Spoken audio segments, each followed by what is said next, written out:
Anybody here seen the movie Paycheck? Ben Affleck, Uma Thurman. Paycheck ties into what we're talking about today, believe it or not. Paycheck was a movie where Ben Affleck was like this genius engineer, and he would people would hire him to steal other technology. They would hire him to go infiltrate some business, take some new technology they have, and then he would dismantle it and reverse engineer it, and then forward engineer it at the company that hired him. They also, though, part of the deal was they would wipe his memory between each set so that he couldn't go, redo it and use the technology elsewhere. Anyway, it's a really cool movie, but the reason I want to bring it up is because we're going to be talking about reverse engineering and forward engineering as a concept. All right, so let's take the idea that we're going to do for reverse engineering and forward engineering is this. We're going to make an entity relationship diagram. Actually, it's in this case, we call them EERs, enhanced entity relationship diagrams. We're going to make one of those and then click a little button that's going to forward engineer it. It's going to turn it into tables. We're also going to take an existing database and reverse engineer it by running the reverse engineer process, and it'll spit out the EER diagram, the entity relationship diagram. So we're going to start with forward engineering, and this all begins in our Workbench here, but this time not in the dolphin thing here, but in this middle one right here that has a little three little squares with some lines connecting it right here. Okay, we'll click on that, and you'll see that there's already this database that's here, and we looked at this the other day, so I'm going to quickly pull this up. If yours isn't there, that's fine. I just want to show you a few things in here, then we're going to build one of our own. Okay, so I'm going to open that up, and yeah, that's fine. I double-clicked on it. I meant to single-click on it. So this is an example of an entity relationship diagram, an enhanced entity relationship diagram that we learned the first week of class. You guys remember this? Right? Where you can show the relationships, and if you look closely, I think I can, how do you zoom this in? There we go. No, that doesn't work in this. No, there's an actually built-in thing here. So right here, okay? So you look, what kind of relationship is something that looks like this? It's got the little crow's feet, right? That's a one-to-many type of relationship, okay? So these are things we already know about, we've already seen. Down here it has all of the views that are created here. This is all stuff we know conceptually. We don't know this database very well, but we know this concept conceptually, all right? So I'm going to close all this junk out of here and close out of here, back to the home page. All right, so if we go back to the home page and we're looking right here, you'll see this where it says models, there's a little plus sign right there. We can actually click on that plus sign and add a new model. So we're going to add a new model, and we're not even going to create a database per se. We're going to create a diagram of a database, and then we're going to click the forward engineer button, and it's going to build a database for us. So it's pretty slick.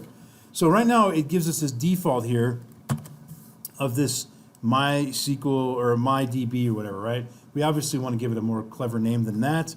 So I'm going to give it the name, I'm just going to double click on it, and I'm going to call it music. That's the name of the database, music. Okay? All right, so we now have created a database called music, and if I go up here to add diagram, that little thing at the top here, if I just click on this little section right here, I guess double click, sorry. This opens up a blank grid for us designing a database using what we know about entity relationship diagrams, okay? So there's a simple way to do it. If we just look right here, the little table thingy right here, see that icon right there? Just right there. You can click on that, or you can just push the letter T on your keyboard. If I push the letter T for table, now my little finger pointer looks a little different, and anywhere I click, it's going to drop a table right there. Okay, our table diagram. Well, we want to add some stuff to it, right? This is going to be our album table, right? I'm just making this up. It's just music's the only thing in my brain, I guess. So double click on that. And down here where it says table name, let's give it a better name, like album. And then right below that, you can see where it says column name, data type, and so forth. This is where we put our actual names of the fields that we want, right? So under column name, the first one, I'm just going to put ID. And then I'm going to leave it as an integer type. And look, notice when I clicked tab or hit tab, it automatically assumed that I wanted the primary key and it to be a non-null value. It's already done that for me. I can even click the auto increment button here if I want. The AI button, that stands for auto increment, not artificial intelligence. Okay.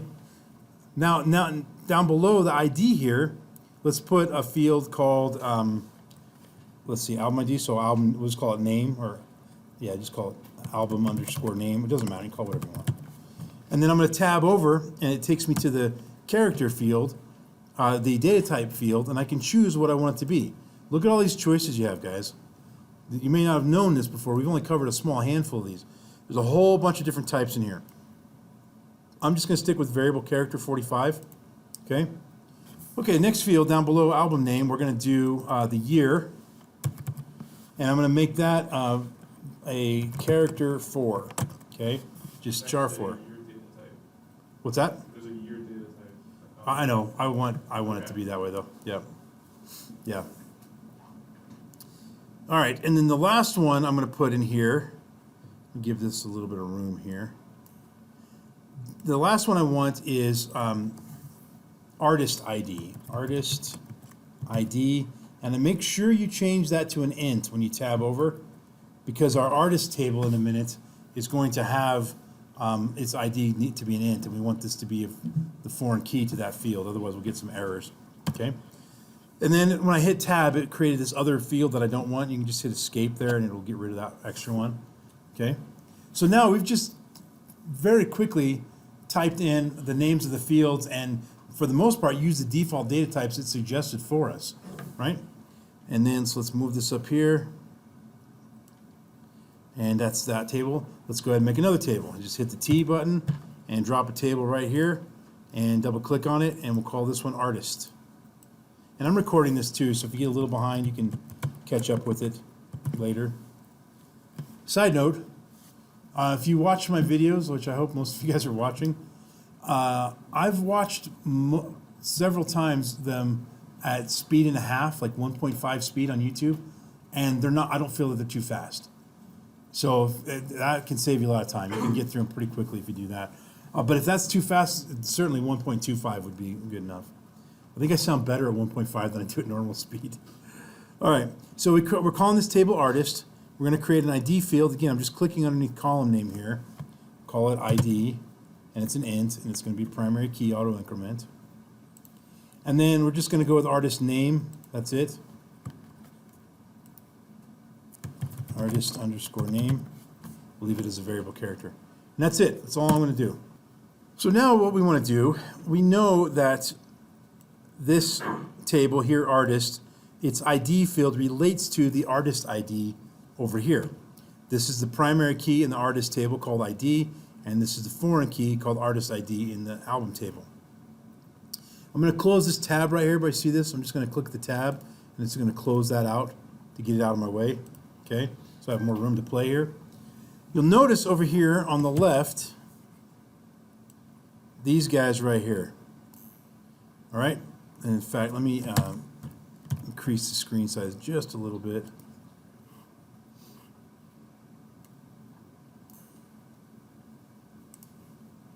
All right, there we go. So they kind of scroll down. They're almost off the page there, but they're right here. These guys right here are what we're going to be using. Okay, and we're going to use a one-to-many relationship. Obviously, one artist can have many albums. Okay. Well, if you look at these, if I hover over these, this one says, place a new one-to-many non-identifying relationship. Do we want a non-identifying relationship? No. Place a one-to-many identifying relationship. Well, what does that mean, identifying relationship? We want to specifically relate a foreign key to a primary key, right? And you'll notice also when I hover, it tells you that the hotkey for doing this is press the number 4. So I can press the number 4, but I'm just going to click it right here. Okay, and then I'm going to come up here to the first table. I'm going to click on this field right here. And then this field right here. And now I have a one-to-many relationship. Oh, you did it again to me. Stop that. Undo that. Why are you doing this to me? There, because I hit the wrong one. That's why. We need this bottom one here. Sorry about that, guys. This bottom one here. Place a relationship using existing columns. That's what we want. Existing columns. Okay? It's the very bottom one that's got that little eyedropper looking thing on it. Okay? So we click that. And now it's pick one or more columns for the foreign key. So we're going to pick, this is the foreign key right here. Okay? And then this is the primary key right here. Now we have the relationship from one to the other. That make sense? Sorry, I grabbed the wrong one there at first. So now we've used this to create an entity relationship diagram that shows the relationship that this is a one-to-many relationship from this primary key to this foreign key. Okay? So the question was that Will's getting little crow's feet here rather than what I have. There's actually a setting where you can change the type of display that these show up, and I don't remember exactly where that setting is. Your default is the crow's feet. I've changed my default, and I don't remember where that is, but it's still the same thing. If you remember in the week that we did entity relationship diagrams, we talked about multiple ways to draw those things. You're just using the default that I'm not using. Now you might recall that when we looked at that Sequila database, or whatever that sample one was a minute ago, that we had a bunch of different colors, that some of the tables were orange, some were blue, or whatever. Over here, that is under this section right here. Nope, not right there. Properties, sorry. Down here, bottom right, or bottom left, properties. And if you look right here, there's all kinds of different properties. Those of you who are familiar with Java Window Builder, it's a very similar kind of an interface where you can change all these different properties in here. But one of the properties you can change is the color, right? And so, it's off the screen there. There's actually an ellipsis right there that you can't get to because I've expanded my screen size. Shrink this down here. There, see that little ellipsis right there? So I click on that, and then I can choose a different color. So I'm going to choose like this red color or whatever, and that's it. Okay, now that table picture is red. Okay, that's, you might have a reason for keeping different colors separate so you can understand what's going on. Maybe you have multiple databases you're building here, and you make one database red, one database blue, or whatever. Okay, maybe it's political, and you got the red one and the blue one. Who knows? Okay. All right. Questions so far? Let me consult the notes, make sure there's nothing I want to cover that I haven't. Oh yeah, it's a couple things.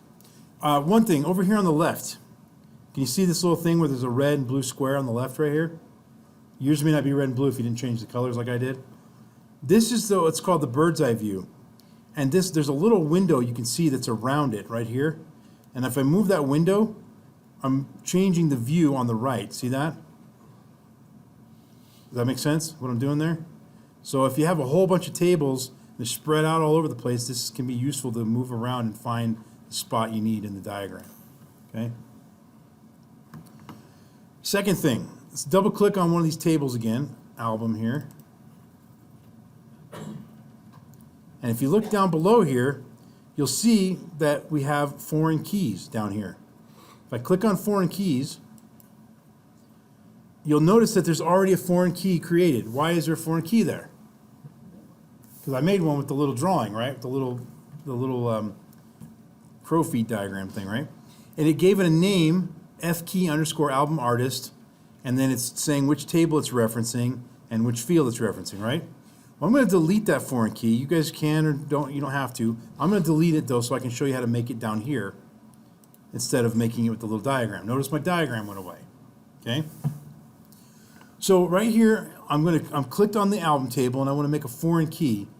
I want to make artist ID a foreign key. So here, under here, I'm going to click right there, double click, and I'm going to give it a name. So again, we'll just go foreign key artist ID or something like that, okay? The next question is, which table does that reference? Well, it references the artist table, right? In the music database. So it already made this little connection here, right there, by me doing that. But there's one last step. If I come over here on the right, I have to also figure out which field on the left am I calling the foreign key. It's artist ID, right? Notice how this shifted right here when I did that. So let me uncheck that. Look, everybody look right here where this blue box is. I'm going to move the blue box, but look there while I click, and you'll see that that little thing will shift. See that? The moment I click down here now where my cursor is, when I click artist ID, what I'm telling it is the field that's the foreign key is artist ID. And so now it moves that little diagram to point directly at artist ID. Okay? And then over here, it's asking me what column does that reference? Well, it references the ID column in the artist table. So I click ID, and now we have this relationship back that we had a minute ago. So you can make it that way or just by drawing the line. Either way works. But now we've got it official. Okay? If you want, you can actually save this. So I'm going to go ahead and do save. And it's going to ask me where do I want to put it. I'm going to just put it on my desktop. And notice the file extension here is MWB, MySQL Workbench, right? And so I'm just going to call it, new music database, right? Now I have it saved. Anytime I want, I can pull it in and run it, and I can turn this into a table, which is what we're going to do in a minute, or to a database. Okay? So now, remember at the very, very beginning of the semester, we talked about this idea where you go around, you interview the boss, you ask them what kind of things they need, you figure out what relationships you have, what tables you have, what data you're capturing, all this stuff, and then you drew an entity relationship diagram. Theoretically, that's what would happen in the real world, right? Well, you can draw it right here. And the nice thing about drawing it right here, once you've got it drawn, you can kind of show this to the boss and ask them, is this what you're looking for? You have to maybe explain a few things they're looking at, but ask them if this is the thing that they're looking for, and make sure that they understand it. And if they don't like something, we can tweak it right here in the interface or in the design, right? So once we have that created, then we can actually just, with a click of a button, turn this into a real live database. Okay? So I'm going to go to the MySQL command line for a minute. You guys don't need to do that. I just want to do that to show you something. You do not need to go there. All right, but I'm going to show databases here. There is no database called music here. You see that? It does not exist, okay? I'm going to just exit out of there. I just want to show you that. The database called music does not exist. Even though we called this thing here music, it doesn't exist because we have not forward engineered it, okay? So the way we do that, right here at the top, there's a database button. Click on that. It's on the menu. And when the drop-down comes up, there's a link there that says forward engineering. You can also hotkey that with Control-G. Okay? And click that. And this pops up. Okay? Now, this first field that we care about right here is the one that says stored connection. Right? You may have one, well, you will have one, but you may have more connections there. You just want to choose the one where you want this to end up. So the connection I've called 1550 class right here. So I'm just going to choose that. Everything else you can leave alone. The default port, the host name, your password's probably already stored. You probably did that earlier when you logged in. So you're good. Just make sure you've got this selected here. Click next. And then there are things in here, options that you can choose that we're not going to go over, but there are things that maybe you don't want to create the foreign key for some reason. You check this box that says skip the foreign key. All right, we're going to just leave it as is as the defaults. Click next. And then right here, you're going to export MySQL table objects. That's what we're going to do. We're going to export it. Okay? We can also do view objects if we had any views we created, which we did not. But we're just going to export the table objects. Okay? We're going to create the tables, in other words. Click next, and check this out. It gave us this cool file right here. That is everything we need to create this database that we just drew. Right? We don't have to actually code this up. We just drew it in this interface, and now it creates this database. Now, before I run that, be honest with me. If we started the class like 4 months ago right here, and I'm showing you all this, you see all this code, and you never looked at the command line, I think that would have been bad. You guys agree or disagree with that? So to me, now you just have to learn how to click through a few buttons and it's showing you stuff that you can look at and understand what the heck's going on. So just one more reason why I do it the way that we do, where we start with the command line. But now I can copy this right here, click copy to clipboard, and I can paste it into save it into a file if I want, or I can just click next and just go ahead and run it. So I click next, it's running, these little check boxes appeared, I click close, and poof, if I go back to the command line, and I say show databases, now there's one called music right there, okay? And of course, we can also view that through Workbench. I just want to quickly show it to you in the command line. But now we can view it through Workbench. So we've saved this file here, this little EER, and we've also exported this and created a whole brand new database. So how would I view that database inside of Workbench? Yep, go back to the home button up here, top left, the little house. And now notice here, we have this new model here. That is not the database, that's just the model. The database is going to be here with the dolphin, right? Click on that, and we log into our database right here. And sure enough, on the left, there's a database called music right there. Okay? I'm going to flip back to the command line. You guys don't have to do that, but let's just watch the command line for a moment. If I use music, show tables, oops, there are the tables, album and artist. And if I show columns from album, there they are. That's everything we created just the way we did it. And if I say show columns from artist, there's everything we created right there, okay? All that we did just by drawing an EER. I think that's pretty slick if you ask me. Can we do that on our file? No, because I need to see the queries. Yeah, I need to see the hand queries. Yeah, sorry, I know. All right, other questions? Okay. Next, let's reverse engineer. So right now, if you look at our models, so I'm going to click on the home button here, go to the models, which is the middle tab there. There is no model for the Premier database or any of those other databases, right? Just the one that we created and this sample one called Sequila, okay? Well, what if we wanted to make the model, the entity relationship diagram? Well, let's do it, okay? So let's go back into our database connection here. Got too many things open here. Close that. There we go. All right, this is super easy. I'm going to select from the menu up here, database, and I'm going to go down to reverse engineer. Now notice there is no forward engineer here. Okay, think of forward engineering and reverse engineering like this, like I mentioned the Ben Affleck movie, right? The way he would do that, there was one particular thing he was reverse engineering, which was this new desktop monitor that projected a hologram out of the monitor, right? So he went and he got the monitor, he took it apart, you know, hacked into the code or whatever, took it apart, looked at it, and he had all these pieces, right, that he had apart, and he figured out what each piece does and how it all fits together. Then he could go to this other company and say, hey, I can build this now from the ground up.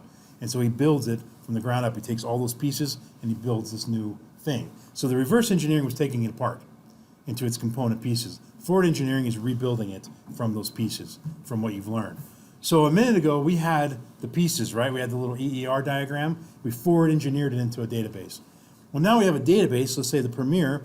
We want to pick it apart into the entity relationship diagram. So I click on reverse engineer right here under database. Click that. And again, just as long as this top one is set to the proper database, you can leave everything else as is. Click next. And then just a couple things get checked there to make sure we're connected and everything. Click next. And now right here, you can choose which database you want to forward or reverse engineer. Why is my Premiere under music? That's odd. Yeah, I'm not sure why I did that. That's bizarre.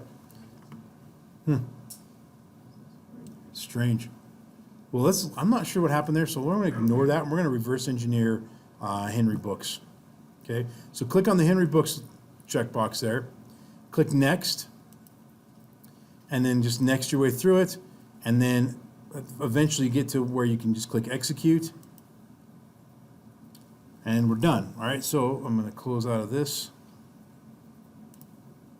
Finish. And now what happened here? We have all of the tables now have been created in this entity relationship diagram. However, what is glaringly absent from this picture? Yeah, let me move, by the way, look at the bird's eye view on the left here. Move this down here so I can see that other table down here. Yeah, the relationships are gone. Well, what happened to the relationships? Why aren't they there? I have one. Yes, that some of you will have them there, some of you will not. Depends on how we made them. Yes, it depends on if you created constraints in the first place. So I just nuked the database before class started, so there are no constraints, right? But remember in class we made some foreign key constraints, so some of you may have foreign key constraints, and if you do, you will have a connection there. If you made a foreign key constraint, you will have all the proper connections you need. So how can we do this real quick? Let's just do it. So we know that we know the relationship between wrote, author, and book. We know that's a relationship, right? So let's quickly click on here, and we're going to say that the foreign key is author num, and it goes to author number here, and then we're going to do another one. Foreign key is, I did that backwards. Let's back up. There we go. So the first one, the foreign key is book code, and the primary key is book code in the book table.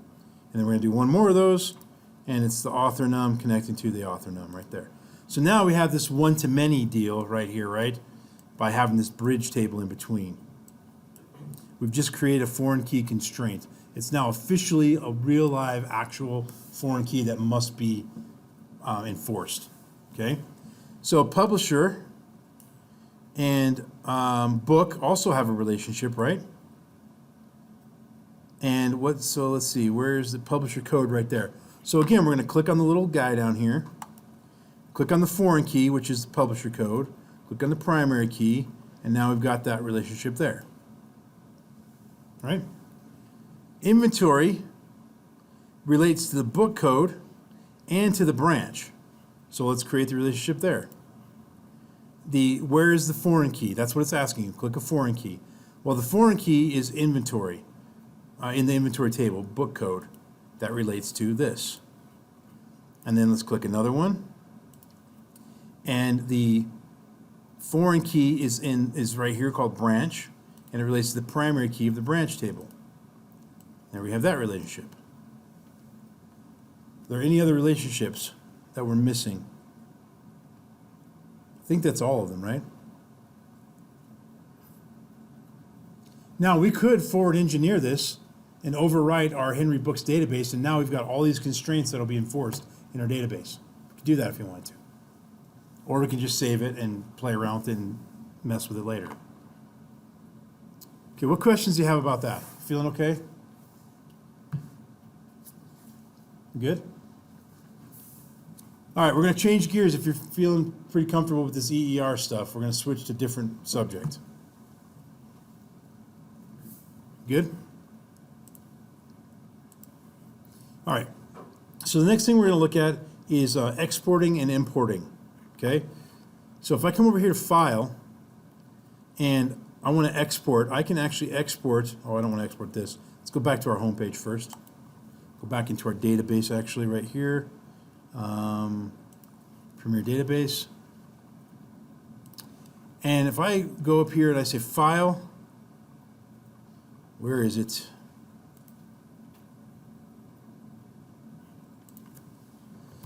It's been a while. So if I go up here under Server and I click Data Export, right? Click that button.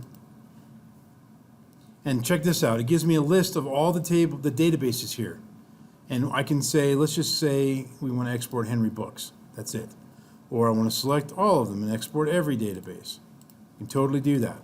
Okay? Either way is fine. Export what you want to export. Now, there's a couple key things, though, that we need to look at down here. Okay? First of all, you'll see this option under Export Options. Can you see that? It says Export to a Dump Project folder.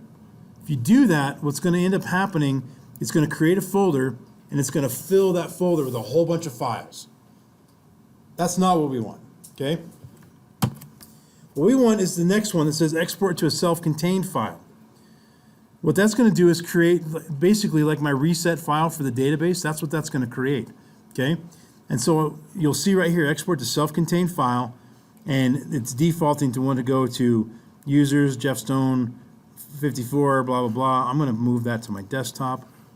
Just going to say go here to the desktop, and we'll just say full backup or whatever, okay? So now what's going to happen when I start the export, it's going to back up every single one of these tables, and it's going to go into a file right here on my desktop called fullbackup.sql. So I click the start export. This error right here, most of you will probably get it. And it's saying that there's a mismatch between the dump version and the MySQL version, and I've found nothing that gets rid of the error. But if you click continue anyway, it works just fine. I'm not sure why. Okay, so it runs, and you'll see the export running, and now it's complete. If I look on the desktop now, there's this humongous file right here that's called backup. And if I look inside of it, right-click on it, go inside, and you'll see this humongous reset file that's just going to nuke everything and rebuild the database from the ground up, right? I wouldn't recommend necessarily doing that, but that's what's going on here, right? So now, remember we looked at the dump file before. We've already done this once before, but now we're doing it through the tool Workbench, right? Okay, so next, let's go back to Workbench. And this time I'm going to export only, so go back to server, go to data export, and I'm going to only export Alexa Mara, just that one. And I'm going to move that to my desktop, and we'll call it Alexa Mara. Okay, and then I'm just going to click the export button. You guys don't need to do this. I'm only doing this to show you how the import works. Okay, so I've exported it now. Now, if I want to, go back up to server, and I click data import. And you'll see right here, import from a dump project folder, which we do not want to do. We don't want to pull it from a folder. We want to pull it from self-contained file, which is how we export it. So we click on this other option, and we go find that file, which is right here on my desktop, called Alexa Mara. So now it's there, and I can just click start the import. And completed with one error. Lovely. No database selected. Yeah. All right, but that's it. Now it's imported the Alexa Mara and overwritten whatever was there, okay? So you can very easily import and export data files. Remember the other day when I told you that we're gonna scrap that part of the curriculum where we do it on the command line because of all the errors we get? This is the other reason why we don't need to worry so much about that, because you can do it all in this tool right here. All right, so last thing then, we're gonna look at users, okay? So if you look on the left here, if you're inside of this part of the database management, the Workbench. If you're not, click on the home page, right? And you can click here to log in, or you can click on these tabs up here, okay? And we want to go to users and privileges. So we click here, and this shows all of the users. And right now you can see there's only one user, and his name is Root. Right there. Which is the name of Amy Acker's character in Person of Interest. If you haven't seen that, you should. It's a really good TV series. James Caviezel in it, and Benjamin Linus from Lost. I can't remember his real name, but anyway. All right, so let's look here and let's create a user, okay? So how would we do that? Look on the screen, see if you see it. Add account, right down here at the bottom. So click add account, and what's the user's name? We all know. Beavis, yay. Okay, authentication type, right? You can choose what type of security we use for encrypting and authenticating the password. You can use SHA-256. We're going to just stick with standard for now. And I'm not even going to bother giving them a password, but you could put the password there and you confirm it down here. Okay, and then over here, this next tab, account limits. We can actually set limits on Beavis here. Like, you're only allowed to make, 10 queries in 1 hour, right? Okay, maybe we just don't want them in there messing around, right? And it's Beavis, so you never know what's going to happen. Number of updates the account can execute within 1 hour, right? All kinds of different things you can control here. You can give them different roles. So click on administrative roles, and I can say, if you look on the left here, these are role names. If you look on the right, these are the values that you get, the privileges you get for that role. So for example, if I click over here on the left at DBA, that gives me all those permissions on the right. If, however, I click on, say, just user admin, that only gives me 2 permissions over here on the right. Okay? If maybe I'm user admin and security admin, it gives me a couple more permissions. If I want to add something else that's not there, maybe just alter, notice it creates a new custom one over here on the left. And that just becomes a custom role that this person has. When all is said and done, I click apply. And it's telling me, hey, you didn't give him a password. I'm like, I don't care, create him anyway. Okay, and that's it. Now, Beavis is a user, and you can see him on the list of users on the left there. Yeah. How did I get to the whole user thing? By clicking on the left, users and privileges, right there. And then once I decide Beavis is no longer with us, we click on him, click delete. Are you sure? Yes. And goodbye, Beavis. Okay? So adding users is very easy doing this. And if you want to create your users through here for your final, I'm trying to prevent you from asking this question because the answer is no. So, but if you want to do it in here, the reason I can't let you do that is because then I can't see the query. I need to see the query, right? I need to see all the queries. So you have to do all that on the command line or in a text editor or whatever. Okay. By the way, you can write all your queries for your final right in here, right? As long as you save them or copy and paste them into the final.sql file, that's fine. Okay. Questions so far? I think there's one last thing. Yeah, I think we're pretty much done with this. Let me just show you this. When it comes to running database queries, I only use tools like this for 2 things. I like using this little interface right here to write my queries because it's a little more forgiving than the command line, right?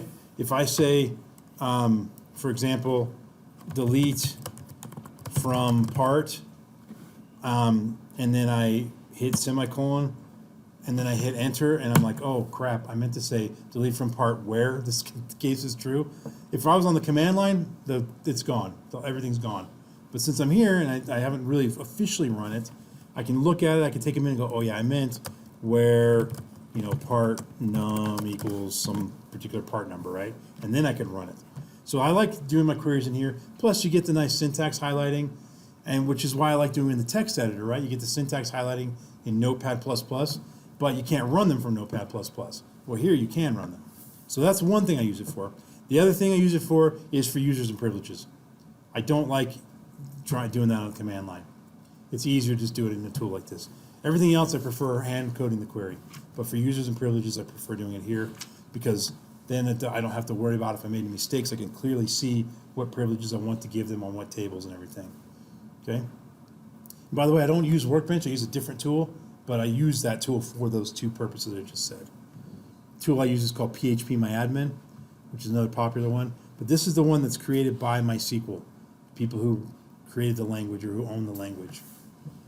All right, any questions?